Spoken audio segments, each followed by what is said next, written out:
time, there was no communications between black Africa and black Americans here in the United States. I came here in college, and it was very difficult to have any meaningful contacts with the black Americans. Likewise, in Kenya, people tended to feel that being black was a thing to be ashamed of. It's something to be proud of.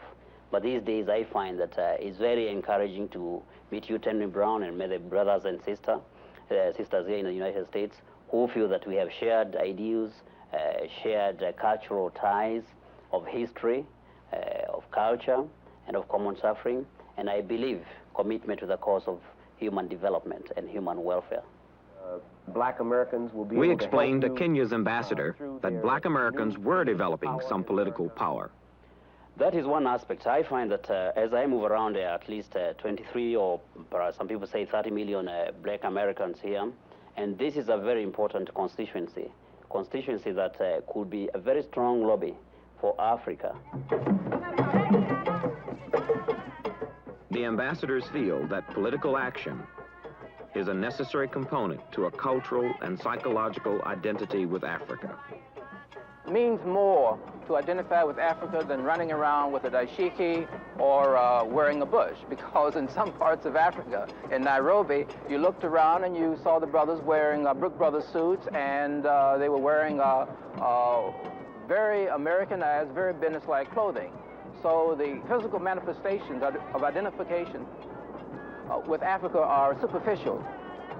3 years ago, as a member of then Vice President Hubert Humphrey's staff, we visited 9 countries in Africa, and we were very, very amazed to discover the rich, raw beauty of Africa. And we also realized that as far as this country's foreign policy is concerned, there is what is called a rule of 10. Only 10 African countries can receive major aid at any one time.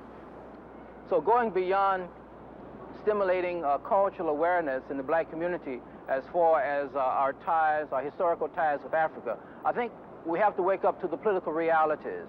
The African nations do not have a constituency here as Latin America, as white Europe.